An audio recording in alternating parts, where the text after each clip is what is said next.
სამხატვრო აკადემიის რადიო მელომაზე ყოველ შაბათ 3 საათზე დიმიტრი თუმანიშვილი გაგვიზიარებს თავის კრიტიკულ მოსაზრებებს მე-20 საუკუნის ქართული ხელოვნების შესახებ.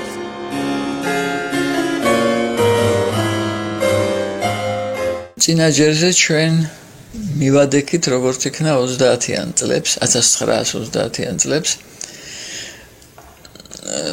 როდესაც იწყება გარკვეული შეიძლება ხარისხობრივად არა, მაგრამ მაინც საკმარისად მკვეთრად განსხვავებული ხანა მან კი გასტანა 50-იანი წლების შუა ხანამდე. ჩვეულებრივ ამ 10 წლებს სოციალისტური რეალიზმის ზეობის პერიოდს უწოდება ხოლმე და ეს ასეც არის. სოციალისტური რეალიზმის თეორია შეიქმნა სწორედ საბოლოოდ გამოიკვეთა 30-იან წლებში. ის გახდა საბჭოთა სახელმწიფოს ოფიციალური ესთეტიკა და მერეც 50-იანი წლების აქეთ თუ 60-იანში თუ 70-იანში თუ 80-იანში ის კვლავ იყო წამძღოლი, მისით იზომებოდა მხატვრული მიღწევა თუ ჩავარდნა და რაც მთავარია ის იყო მართვის იარაღი. რაღაცა არ მოეწონებოდა ვინმეს, საკმარისი იყო მას ეწოდებინა შესაბამისი ნაწარმოებისთვის თუ ხელოვანისთვის. ვთქვათ, ფორმალისტური, რომ ეს იყო განაჩენი. ახლა ნაირ-ნაირი შეიძლება და სამსახურიდან გაეშვეს, შეიძლება უბრალოდ რაღაცა უსიამოვნება შემთხვევოდა, სხვადასხვა დროს ეს სხვადასხვანაირად იყო, მაგრამ თავისთავად შედეგიანობა ამ მეთოდისა საზოგადოებრივი თვალსაზრისით საკმარისად აშკარა იყო. ეს იყო სახიფათო იარაღი, რომლის გამოყენების საწინააღმდეგოდ რაღაცა ზომების იღებდნენ ადამიანები, ცოტა ხანში მოგახსენებთ ეს როგორ ხდებოდა, მაგრამ ყოველთვის ვერ აუდიოდა ადამიანი. ახლა ვთქვათ, მეორე მსოფლიო ომის დროს ამას დაემატა კიდევ ძალიან საინტერესო განსაზღვრება ფაშისტი, რომელიც არ ნიშნავდა როგორ ჩანს არაფერს, იმიტომ რომ რასაც გინდათ, ყველაფერს ერქმეოდა ეს სახელი და რა კონკრეტული შინაარსი იდომაში მაინც ადამიანს არავინ კითხულობდა. ეს ნიშნავდა რაღაცას ძალიან ძალიან ცუდს. ამის შეკეთ არაფერი. მე უკვე მოგახსენეთ რამდენჯერმე რომ მე პირადად არ გახლავართ ავანგარდული, ეგრეთ წოდებული ავანგარდული თუ პოსტავანგარდული ხელოვნების დიდი მოტრფიალე და მეხუთბე. მე მგონია რომ კონიუნქტურა, როდესაც ის რაც ასე ვთქვათ მემარცხენეა, მაინც და მაინც ძალიან კარგია, არაფრით ჯობია იმ კონიუნქტურას, როცა ყველაფერი რაც ვთქვათ ფოტოგრაფიულია, ძალიან კარგია. ეს ერთი და იგივე რამ არის, ერთი და იგივე განუსჯელობაა და ერთი და იგივე ტენდენციურობა. მაგრამ ავანგარდულ ხელოვნებას ჰქონდა ლოგიკა, გასაგები იყო ის, რას გამოხატავს, რას შეესაბამება, რას ურისკვეთებას, რა მსოფლმხედველობას. სოციალისტურ რეალიზმს და შესაბამის მოვლენებს ჰიტლერის გერმანიაში სწორედ ეს საფუძველი აკლდა. გასაგები იყო თუ ერთს თუ მეორეს რა აწუხებდათ და რა არ მოსწონდათ. და სხვათა შორის ნაცისტების თეორეტიკოსებმა მე ვფიქრობ, უფრო მარჯვეთ ჩამოაყალიბეს თავისი დამოკიდებულება. მათ დაარქვეს შესაბამის მემარცხენე ხელოვნებას გადაგვარებული ხელოვნება. Entartete Kunst. რას ნიშნავს ეს? ახლა როგორც ხელოვნება, ეს რა თქმა უნდა სრულებითაც არ იყო გადაგვარებული. უმრავლესად საკმაოდ და ზოგჯერ ძალიან მაღალი დონის ხელოვანებიც იყვნენ და ნაწარმოებებიც. იქაც იყო დიდი არეულობა, იმიტომ რომ ერთ ვთქვათ იყო ჩაყრილი სრულებით განსხვავებული მოვლენები ყოველნაირი თვალსაზრისით, მათ შორის ეთიკური თვალსაზრისითაც, მაგრამ ნათელი იყო მათ რა აწუხებთ. მათთვის შემაშფოთებელი იყო, რომ ადამიანის სახე იკარგებოდა, რომ ადამიანი იქცეოდა, ან სულხრებოდა, ან იქცეოდა რაღაცა ნახევრად ისეთ მონსტრულ არსებად, რომელშიც უკვე კარგი ვერაფერი მოიაზრებოდა, ავანტყოფ, დაჩიავებულ, ან თლათ რაღაცა ურჩხულად. საბჭოთა კრიტიკას ესეც კი არ ქონდა. აქ იყო გაუთავებელი დეკლამაციები რაღაცა ბურჟუაზიულ რაღაცაზე, მაგრამ მაინც რა არ მოსწონდათ, არ ჩანდა. ხა რა უნდოდა თუ ერთს თუ მეორეს? მათ უნდოდათ სახე ადამიანისა, რომელიც იქნებოდა როგორ ვთქვა, გარკვეულად იდეალური. მაგრამ იდეალი რა იყო ამაშია მთელი ამბავი.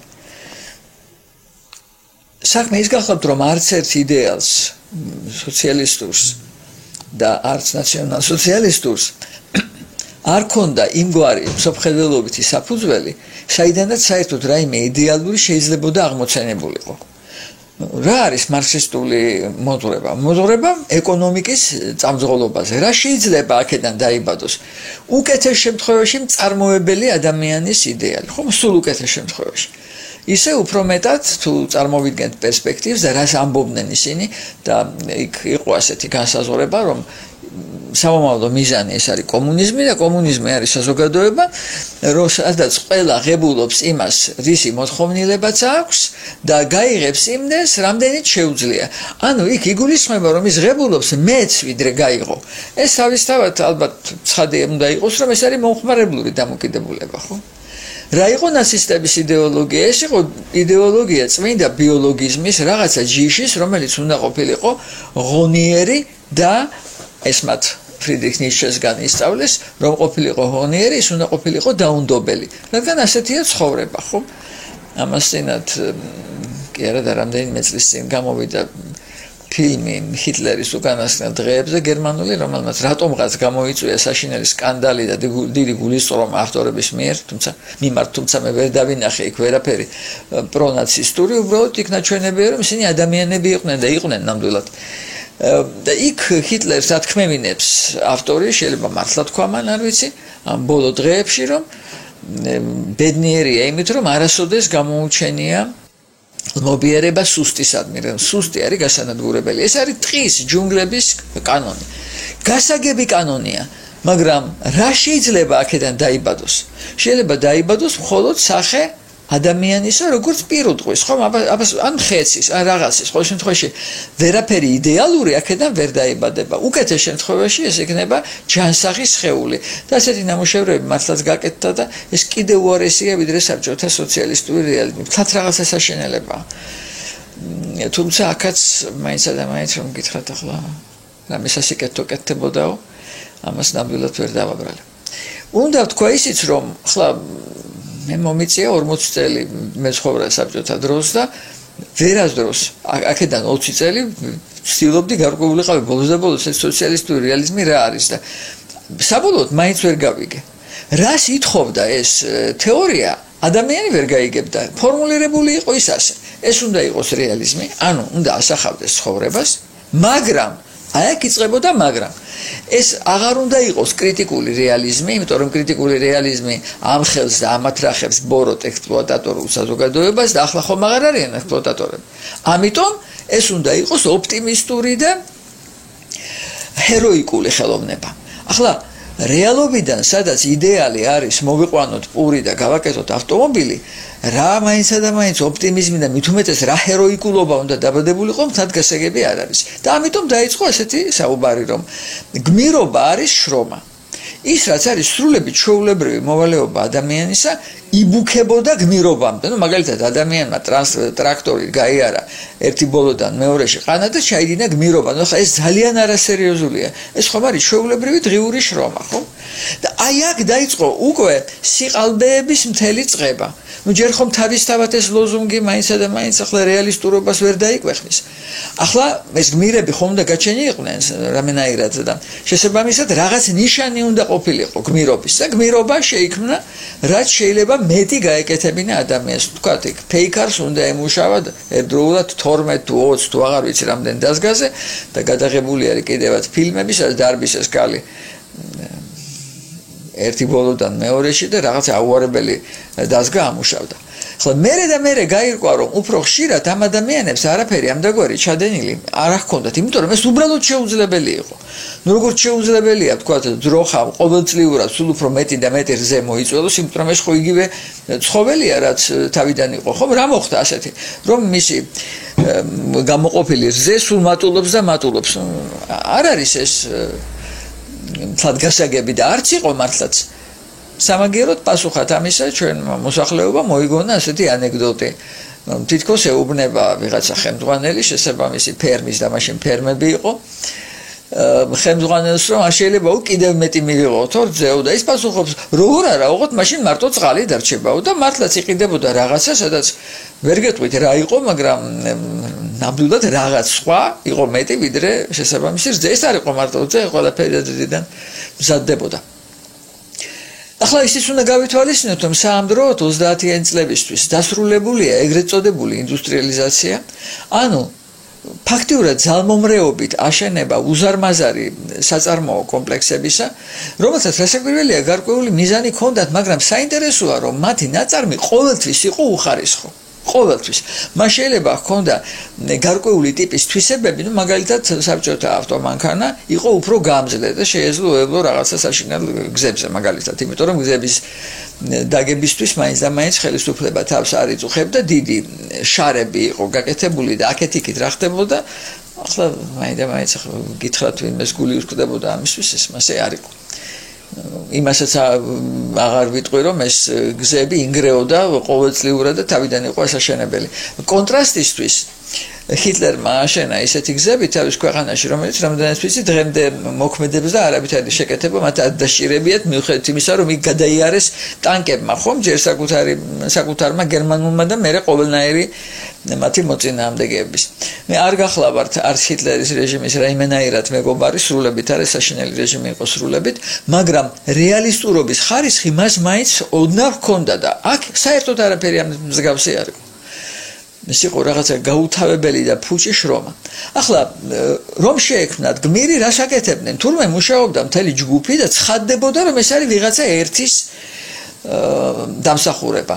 გაიმართებოდა ხოლმე ეგრეთ წოდებული სოციალისტური შეჯიბრებები და ვინც მეც გააკეთებდა რაღაცა დროში ის იყო უფრო მარჯვე. ცხადდებოდა წინ და წინ გეგმები, უნდა მოიწიოთ ამდენი და ეს გეგმიურობა იქამდე მივიდა რომ აღარ ვიცი ვახსენე თუ არა, მაგრამ არსებობდა დაპატიმრებელთა და დასახვრეთთა გეგმაც მაგალითად რანაირად შეიძლება დაგეგმა რამდენი ტერი გეყოლება ვერ გეტყვით, მაგრამ ასე იყო ნამდვილად 30-იან წლებში. ალბათ მერეც ახლა უბრალოდ ეს აღარ ჩანდა და მაშინ ძალიან თვალსაჩინო იყო. 30-იან წლებისთვის დასრულებული იყო ეგრეთ წოდებული სოფლის კოლექტივიზაცია. თავისთავად სავსების საღი იდეა რომ გლეხკაცთა მეურნეობები შეიძლება გაერთიანდეს კოოპერატივებად და ერთმანეთს ჯერ ესეთი მხარი მისცენ და მეორეს ერთი გარკვეული გასაღების პირობები გაუმჯობესონ, თქვა ტექნიკა შეიძინონ, რომელიც ერთ მეურნეს გაუჭირდება. ეს აბსოლუტურად საღია და ეს იდეა არსებობდა ბევრად ადრე, მაგალითად საქართველოში კიდევაც დაიწყო 1910-იან წლებში ესეთი დიდი კოოპერატივების შექმნა, მაშინდელი ეროვნულ-დემოკრატიული პარტია აკეთებდა დიდი წარმატებით. მაგრამ კოლმეურნეობა სულ სხვა რამ იყო. აქ ადამიანებს უბრალოდ წაართვეს თანაც ვითომ და ეს იყო ნებაყოფლობითი და სინამდვილეში თუ ვინც იქ არ შევიდოდა თავისი ნებით ის ცხადდებოდა ეგრეთ წოდებულ კულაკად, კულაკი მოხსენებათ არის მუშტი, ჯიღი რუსულად და ასე ეძახდნენ იქ რუსეთში შეძლებულ გლეხს, რომელსაც მით უმეტეს თუმას ყავდა დამხმარე დაქირავებული მუშა ხელი.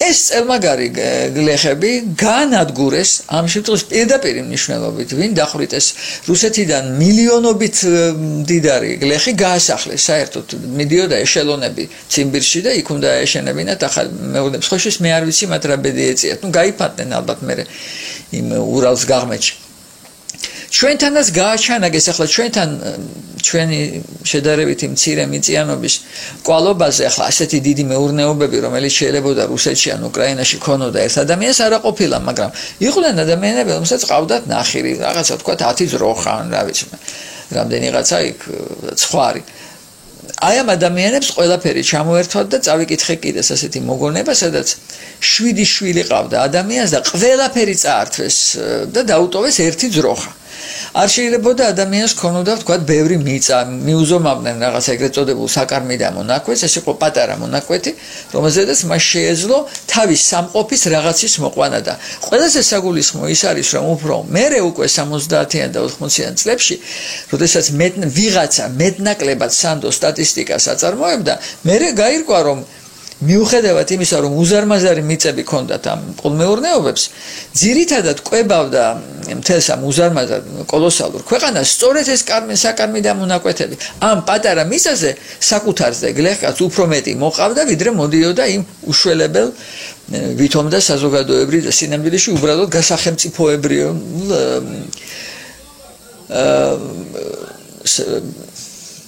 ყანებში თუ მინდვრებში თუ ბაღებში. მე თვითონ მაქვს ნანახი ვაშლის ბაღები, რომელშიც ადამიანები როდის შედიოდნენ, მე არ ვიცი. გაივლიდი, გამოვიდი, სულ უკაცრიელი იყო. არ ვიცი, ოდესღაც შეიძლება მოდიოდა ვიღაცა გამთენიისას და რაღაცას მოასხურებდა, მაგრამ მოვლა ამას არაფერს არ ჰქონდა.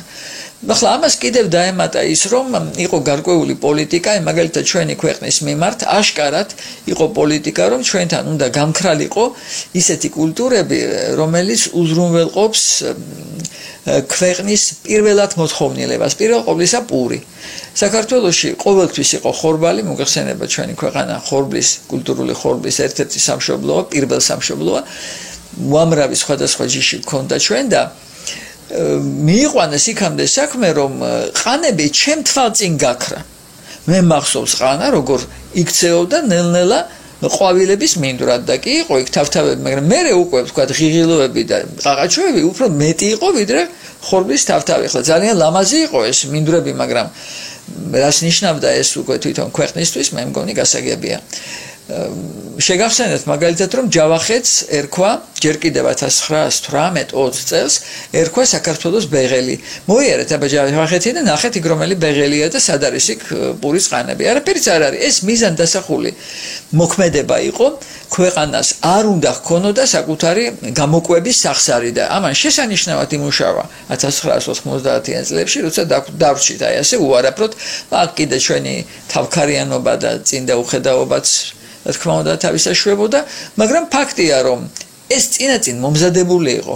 დღეს საქართველოს სოფლის მოსახლეობის როგორც ჩანს ძალიან დიდმა ნაწილმა უბრალოდ არის ის რა უნდა გააკეთოს, როგორ უნდა მოიყვანოს თუ ჭვავი თუ ხორბალი თუ ქერი თუ შვია თუ ყველაფერი ის რაც ჩვენ წინაპრებს მრავლად მოყავდათ და რითაც თავი გახონდათ და სხვათა შორის ამით ვაჭრობდნენ კიდეს ერთ-ერთი რაც გახონდათ აქედან მართულებულიც იყო ჩვენი პატარა ქვეყნიდან წარმოიდგინეთ.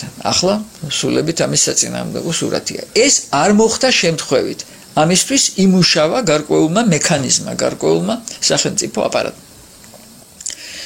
აი ამ ვითარებაში, როდესაც ყველაფერი წაართვეს, როცა ადამიანები შერეკილები არიან ვინ კოლმეურნეობაში და ვინ ამ უზარმაზარ ქარხნებში, სადაც უნდა გითხრათ, არც მაინც და მაინც იყო უზრუნველყოფილი, თქვათ, უსაფრთხოება, არც მაინც და მაინც ვინმე ზრუნავდა პირობებზე, იყო გარეგნული მოწესრიგება მართალია, მაგრამ შიგნით რომ შეგეხედა, საკმაოდ შემზარავი სურათი იყო. ვითომ და ვთქვათ, მოაწყობდნენ კულტურის სახლს და ვინაიდან ეს არ იყო შინაგანი მოთხოვნილება იმ მოსახლეთა, ძალიან იშვიათი იყო, თუ იქ მართლა რეალურად რამე კეთდებოდა. თუ რამე იყო, ეს იმას ნიშნავდა, რომ ვთქვათ, იქ ვიღაცა ისედაც ცხოვრობდა, რომელიც დაუშვათ მანამდე სიმღერას ასწავლიდა. ნუ ახლა სხვა სახსარი აღარ ჰქონდა და სხვა საშუალება, ნუ შევიდა იმ კულტურის სახლში და იქ მოაწყო გუნდი. მაგრამ თუ ეს არ იყო, ყველაფერი ეს იყო გარეგნული, ყველაფერი იყო ძალდატანებით განხორციელებული და საბოლოო ჯამში უნაყოფო. იქნებოდა აი ასე ძალისძალად, იმიტომ რომ უნდა გამართულიყო ახლა კულტურაში შეჯიბრი და ვის მეტი მოცეკვავე ეყოლებოდა და ვის მეტი მომღერალი ახლა ამაში უნდა შეგაჯიბრებოდნენ ერთმანეთს და ასე რასაკვირველია, არც ხელოვნება იქნება და არც არაფერი კარგი. როგორ შეიძლება ხელოვნების მამოძრავებელი იყოს, რომ მე ვიღაცას უნდა ვაჯობო? ეს არის აბსოლუტურად არაბუნებრივი. ეს შეიძლება გარკვეულ პირობებში იყოს, როცა ნუ დაუშვათ თქვენ დააშენოთ რაღაცა მნიშვნელოვანი ნაგებობა და გინდათ მიიღოთ საუკეთესო. მართლა ძალიან კარგია თუ ამ დროს იმართება კონკურსი და თქვენ არჩევანის საშუალება გეძლებათ, მაგრამ ეს არ შეიძლება იყოს ხელოვანის ძირითადი ზამბარა. მას რაღაც სხვა შინაგანი მუხტი უნდა ამოძრავებდეს და ამოქმედებდეს. ნუ რა ვიცი, ასე იყო ყოველთვის და არც არაფერი გამოვიდა აქედან. სხვა შორის ძალიან მიღებული იყო და არის დღესაც მუსიკალური კონკურსები, მუსიკოს შემსრულებელთა კონკურსები მთელ მსოფლიოში და რა მოიტანა ამან? საბოლოო ჯამში გასაშუალოება დიდი ვარსკვლავების რაოდენობის მკვეთრი კლება და მომრავლება მუსიკოსებისა, რომელიც უბრალოდ ძალიან სწრაფად და ხმამაღლა ან პირიქით ძალიან ჩუმად უკრავენ, მაგრამ ეს არ გახლავთ მუსიკა, უბრალოდ ტემპი, უფრო იოლი შესაძლებელია ტექნიკური აპარატი, თქვა პიანისტის ან ვიოლინის ან თუნდაც მომღერლის, ვიდრე მისი მუსიკალობა, იმას როგორ გაზომავ, მე რაღაცა ერთი მომწონს, ვიღაცას რაღაცა სხვა და აქ ჩვენ ვერაფერს ვიტყვით, ხომ? წუთში გამოსცა 400 ბგერა, ესე იგი ძალიან მაგარია, ხომ? ასე რომ ეს საკმარისად სათუო პრაქტიკაა და რამდენიმე წლის წინ მაგალითად ქალბატონი ელისოვი სალაძე ამბობდა რომ აღარ თანხდება არავითარ კონკურსებში და არაფერში მონაწილეობის მიღებას, იმიტომ რომ ეს არის უბრალოდ ამაზრზენი და ახლა ქალბატონი ელისოს მე მგონი დაეჯერება მანდ რაც ხდება და როგორც ხდება. სამხატვრო აკადემიის რადიო მელომაზე ყოველ შაბათს 3 საათზე დიმიტრი თუმანიშვილი გაგვიზიარებს თავის კრიტიკულ მოსაზრებებს მე-20 საუკუნის ქართული ხელოვნების შესახებ.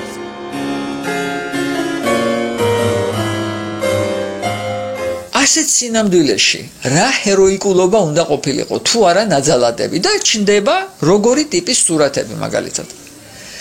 ნუ თქვათ არის კოლმეურნეთა ზეიმი. სადღაც დგანან როგორც ჩანს ეს არის კალო, იმიტომ რომ რაღაც ასეთი მოსწორებული ადგილია. ბევრი ადამიანი იქ როგორც ჩანს ქარი უბერავს, იმიტომ რომ გაფრიალებულია ხავშად თავსაფრები და კაბები და რატომღაც ყველა არის გაღიმებული. ან არის ერთმანეთს ჩახუტებული ორი გაბადრული ადამიანი, ან ერთმანეთს გვერდით დგანან, ერთ სულს ჭირავს ხელში ურო, მეორეს კიდევ რაღაცა ხელსაწყო, რას იღიმებიან, რატომ იღიმებიან, კაცმა არის ის.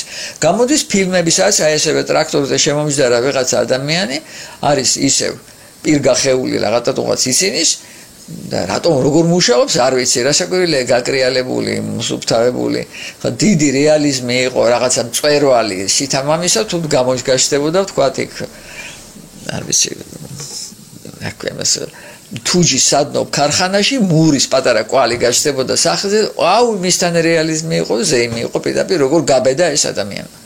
და რა იყო სინამდვილეში სხვათა შორის ხომ მახსოვს მე ისა, მაგრამ მაინც ბოლომდე ვერ წარმომედგინა. შარშან წინ ჩვენმა ტელევიზიებმა აჩვენეს ახლად აღმოჩენილი ის დაღუპულად ითვლებოდა ფილმი ნინო ხუციშვილი ღოღობერიძისა. ეს გახლავთ ალბათ ყველასთვის ცნობილი ქალბატონი ლანა ღოღობერიძის დედა, რომელიც კინორეჟისორი ყოფილა. სხვა შორის მაშინვე წაიკითხეს სრულებით არაჩვეულებრივი ნაწყვეტები მისი მოთხრობებიდან, რომელიც ვერ აღმოვაჩინე, მაგრამ უბრალოდ წინადადებებს ეტყობა ეს რა ოსტატის და რა ნიჭიერი ადამიანის დაწერილია და მან გადაიღო დოკუმენტური ფილმი, ეს რომელიც საბედნიეროდ გადარჩა. იქ არის გადაღებული სინამდვილე. შეიძლება ეს არის მართლაც ჰეროიკული, მაგრამ რომ შეხედავ ამ ჩამოფლეთილ ადამიანებს, რომელიც აღმართში მიდიან რაღაცას ხნავენ, რაღაცა დაცემულ ფერდობზე, ეს არის სრულებით შემზარავი, ეს არის განადგურებული ქვეყანა. ახლა მერე და მერე უნდა ითქვას, გარეგნულად ეს ყველაფერი მოლამაზდა და ძალიან ბევრ გულუბრყვილ ადამიანს ეგონა, რომ ეს იყო სოციალიზმის რაღაცა მონაპოვარი. და სინამდვილეში ეს როგორც ჩანს არის განვითარებული მანქანური წარმოების შედეგია უბრალოდ, მართლაც არის თავშეთ იაფი ტანსაცმელი და ყველა თითქოს სუბტად იცვამს, მაგრამ რას იცვამს თუ გემოვნების თვალსაზრისით, თუ ხარისხის თვალსაზრისით. აი ეს იყო უკვე მეორე ამბავი და ეს იყო ძალიან ცუდი. ჩვენ თუ ვნახავთ უბრალოდ ხალხური ოსტატების ნახელავს 1910-იანი წლებიდან აქეთ ჩვენ ვნახავთ რა კატასტროფული დაცემა მოხდა გემოვნების. იყო ასეთი გამოფენა, შესანიშნავი გამოფენა სხვათა შორის ფარდაგების, არა მარტო თუშურის, არამედ საერთოდ ქართული ფარდაგების, მესხურის, კახურის. ბატონმა დავით ციციშვილმა და ბატონმა თერგის მირზაშვილმა მოაწყეს იქ ბატონ ვიქტორ ჯორბენაძე მონაწილეობდა, იყო ასეთი ცნობილი არქიტექტორი და კოლექციონერი. და იქ იყო აი ეს საბჭოთა დროის ხალიჩები.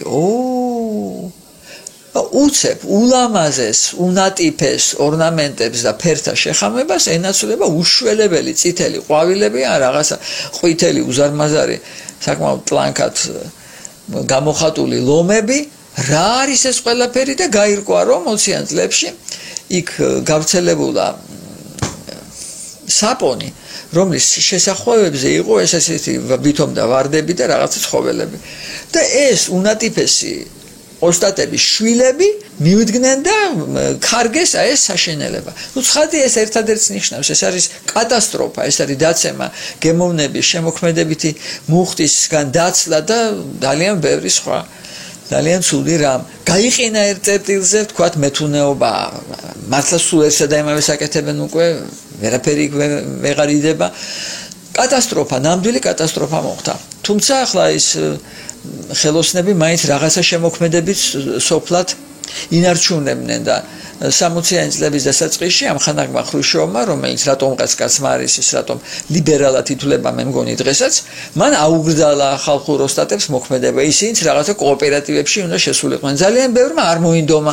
ვინც მოინდომა, მე რაღაცას უცნაურს აკეთებდა, რასაც არაფერი საერთო აღარ ქონდა იმ ხალხურთან ეტყობა, რაღაცა ნახატებს აძლევდნენ თუ რაღაცას ავალებდნენ, არ ვიცი, ყოველში ნამდვილად ძალიან დაზარალდა და უკვე აი ასეთი გაუგებარი სრულებით აკრძალვით.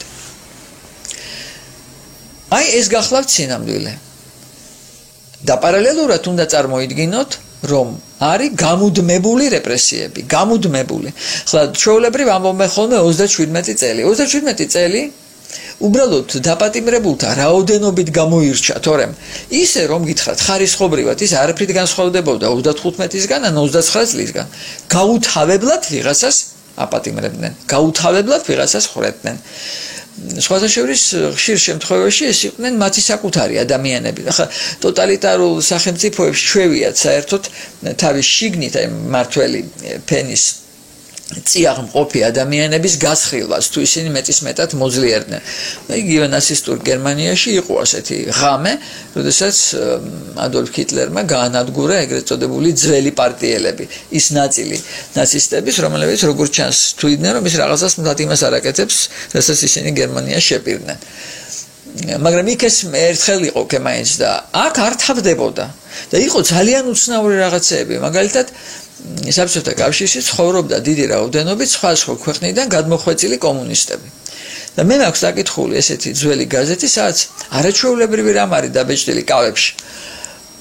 ჯერ არის კანონი ახალი, რომ პოლიტიკური საქმეები უნდა იყოს გამოძიებულ არაუმეტეს 10 დღეში, რომ შემდეგ უმალვე უნდა მოხდეს სასამართლო განხილვა და განაჩენი მაშინვე იყოს სისრულეში მოყვანილი. ნუ ახლა ეს ხომ ნიშნავს, რომ ეს არის უბრალოდ მკვლელობის ზრდილობიანი სახელი, რა უნდა გამოიკვლიო 10 დღეში, ან რატომ მაინდა-მაინც 10 დღეში და არა თქვა 25 დღეში, ხო?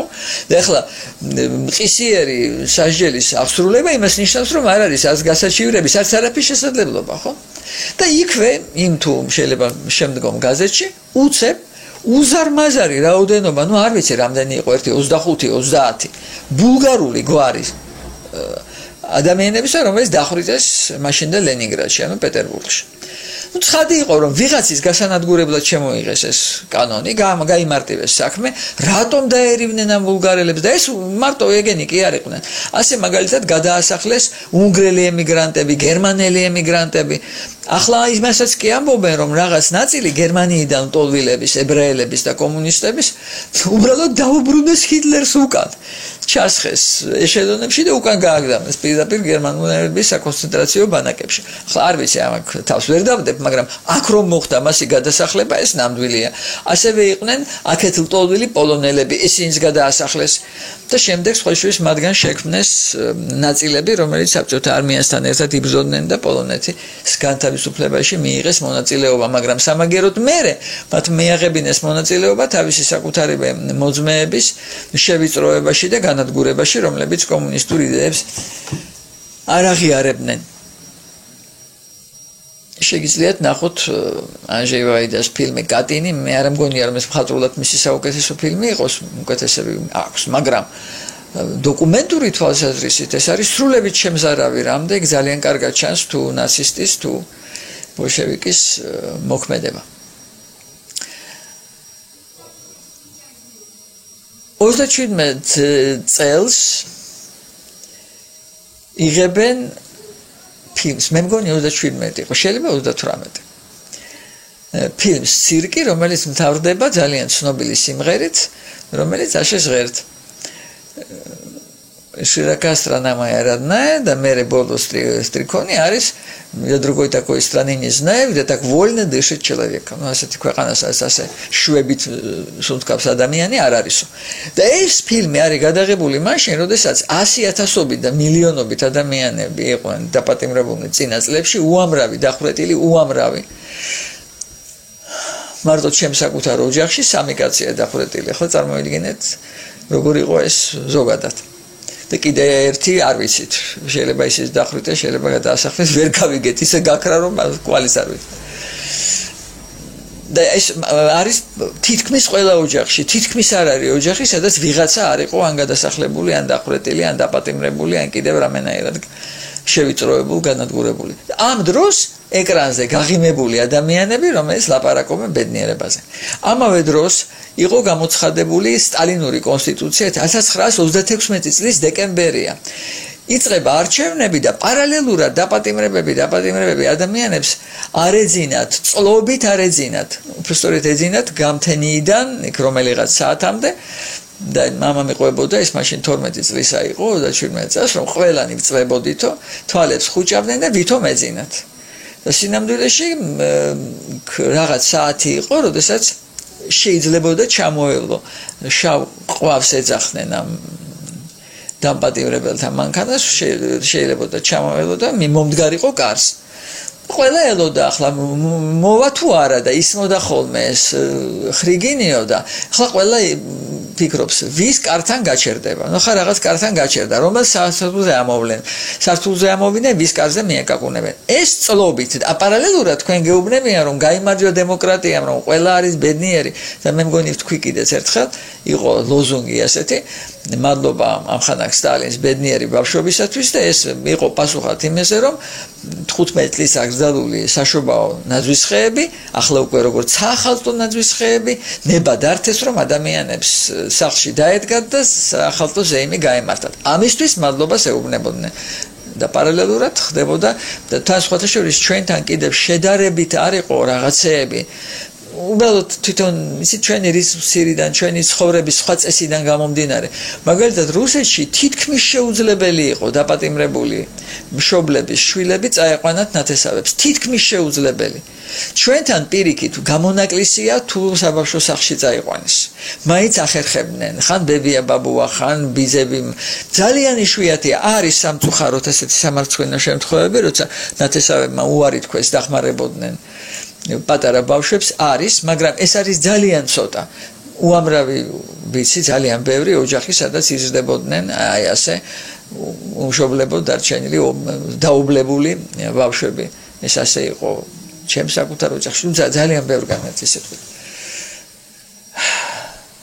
კიდევ კარგი. მაგრამ ნუ ახლა იცით რა, როცა შენ ვთქვათ ვიღაცა კიგზდის, მაგრამ რომ იცი რომ სახლკარი წაგართვეს, რომ ყველაფერი წაგართვეს, ასეთი შემთხვევა იყო, როცა სთხოვა გადია შერჩა ბავშვებს და მივიდა ამ ბინაში ვინ შესახლდა. მათთან ამ ბინებს თავის ყველაფრიანად გაწყობილ ბინებს ვიღაცას აძლევდნენ.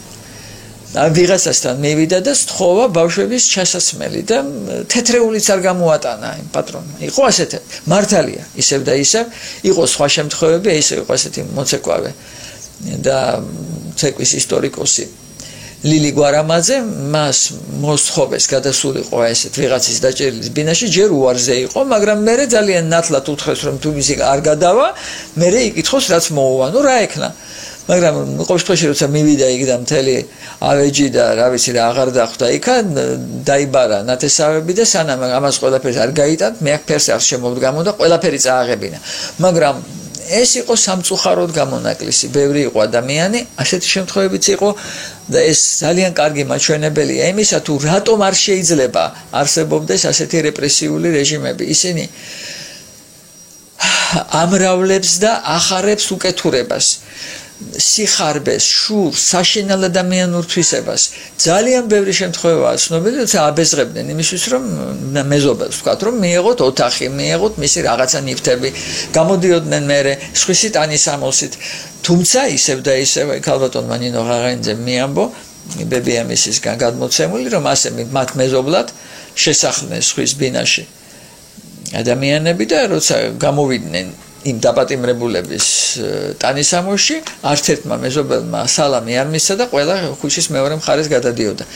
ასეთიც ხდებოდა, მაგრამ ეს იყო რთული. თუმცა ზოგჯერ ასეთი შესახლებული იყო, როგორ გითხრათ. ზოგჯერ სამწუხაროდ მართლა საინტერესო იყო, მაგალითად ძალიან ნიჭიერი მომღერალი, რომელიც ასე შევიდა სხვის სახლში. და მოხდა საკვირველი რამ მან შემდეგ წელს ვეღარ იმღერა, მან დაკარგა ხმა, სრულებით ახალგაზრდა ხმა. ასე რომ ვთქვათ, ღვთის რისხვა მაშინაც ეწეოდა ხოლმე ადამიანს, რომ ყოველთვის არ იყო ასე თვალსაჩინო. ეს ნამდვილი ამბავი გახლავთ, არ არის ლეგენდა. შეიძლება ქრონოლოგიით შემოწმდეს. ამ სინამდვილეს უნდა შეფარდებოდა ხელოვნება, სადაც ყველა ბედნიერია, ყველა კმაყოფილია და ყველა მდიდარია. დაემატ ამას ისიც, როგორც წინა ჯერზეც მოგახსენეთ, რომ იყო გარკვეული მოთხოვნები მხატვრული ფორმის მიმართაც. თანაც მე გავიგებდი, ამას შეიძლება გარკვეული საფუძველი ჰქონდეს, მათ შორის ფსიქოლოგიური, რომ მე თქვა, ჩვენ გვინდა ფიგურატიული ხელოვნება. გავიგე. ახლა აქაც ბევრი რამ არის მოსაფიქრებელი, აქაც დასაფიქრებელია საერთოდ რატომ ჩნდება უსაგნო ხელოვნება და ასე შემდეგ, მაგრამ თქვა ჩვენ სახელმწიფოს ხარ და ამაებისთვის არ გცალია. აი გინდა ფიგურატული, გავიგე. მაგრამ რატომ უნდა უთხრა ხელოვანს, რომ მან უნდა დადოს ასეთი ფერი და არა სხვა? ეს უკვე სრულებით გაუგებარია. მანამდელ ისტორიაში წუთი არ ყოფილა, როცა ვინმეს ასეთი უცნაური განკარგულებები გაეცეს. არ უნახავს ქვეყნიერებას ესთეტიკა, სადაც ვინმეს ეუბნებოდნენ შენ ხაზი ასეთი უნდა გაავლო და ფორმა ასე უნდა გამოძერწო. ეს სრულებით გაუგებარია. ხლა ის მოთხოვნები შეიძლება და ვიღაცის ტემპერამენტს დამთხოვდა, თუმცა მართალი გითხრათ მე ვერ ვხედავ, რომ საერთოდ რომელიმე ხელოვანს ისინი გამოადგა. ვინც კი ამ საბჭოთა სივრცეში ცხოვრობდა და ცდილობდა ამ რეცეპტებით ემუშავა და ზოგჯერ უბრალოდ გარდუვალი იყო, არაფერი ხეირიანი არ გამოსდიოდათ. იყო მართალია გზა.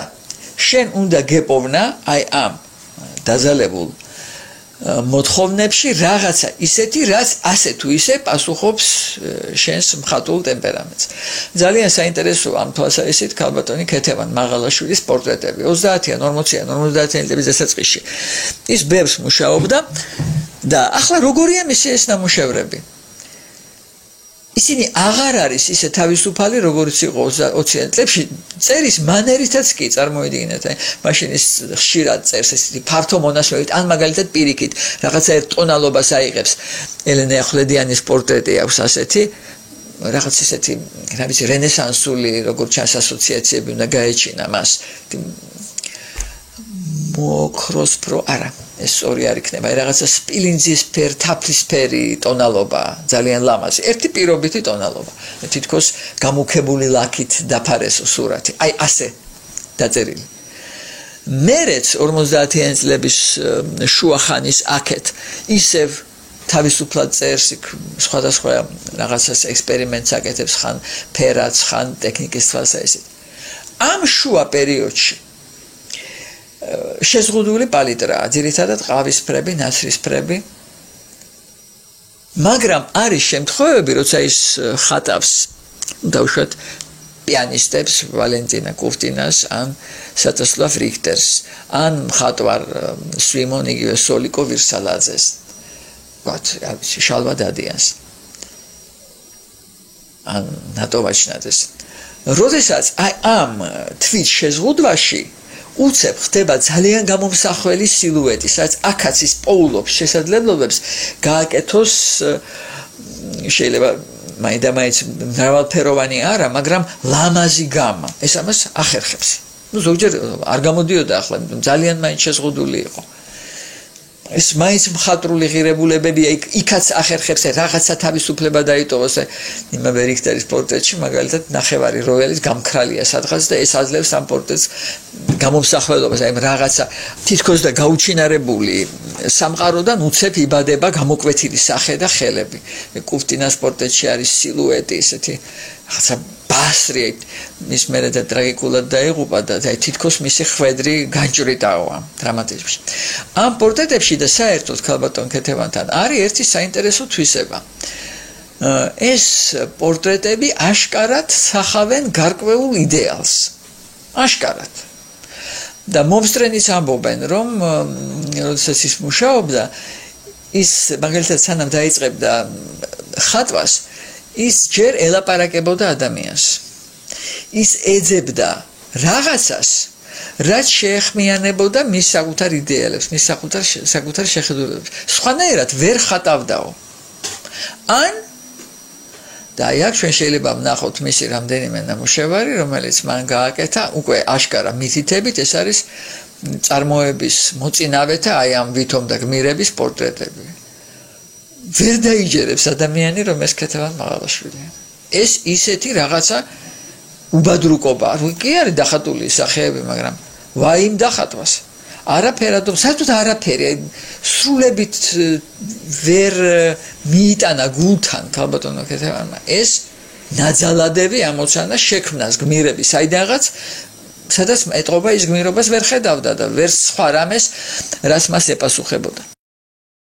ახლა აქ ორი პრობლემაა. ერთი რომ აი აქ მან ვერ მოახერხა იმ თავისთვის საყვარელი სიმის მოზებნა და მეორე როგორ შეიძლება რომ ადამიანმა შექმნას იდეალი ისე რომ არ მოახდინოს იდეალიზაცია. აზრად არ მოუვა ადამიანს მისი პორტრეტები შემხედარებს თქვას რომ ისინი იდეალიზებულია, შელამაზებული. არ არის შელამაზებული ნამდვილად. მაგრამ ის გამოხატავს თავის იდეალს მაინც, როგორც ჩანს იდეალობა და იდეალიზაცია ეს ერთი და იგივე არ ყოფილა. სამწუხაროდ არ არის შემორჩენილი. მე დავეკითხე ქალბატონი ქეთევანის მემკვიდრეობის მცოდნეს ქალბატონ ნანა მირცხულავას და მან დამიდასტურა რომ არ არის სამწუხაროდ მისი ჩანახატები. ეს ძალიან საინტერესო იქნებოდა პირდაპირ რომ იხატავდა რა გამოსდიოდა, მაგრამ თურმე პირდაპირ ტილოზე ხატავდა, შესაბამისად ის პირველი არის გადაფარული შემდეგ და ჩვენ მას უკვე ვეღარ შევხედავთ. მაშინ შეიძლება და გვენახა რას ნიშნავს ეს ხატავდა იდეალურს და ხატავდა ძალად გაიდეალიზებულს. სამხატვრო აკადემიის რადიო მელომაზე ყოველ შაბათს 3 საათზე დიმიტრი თუმანიშვილი გაგვიზიარებს თავის კრიტიკულ მოსაზრებებს მე-20 საუკუნის ქართული ხელოვნების შესახებ.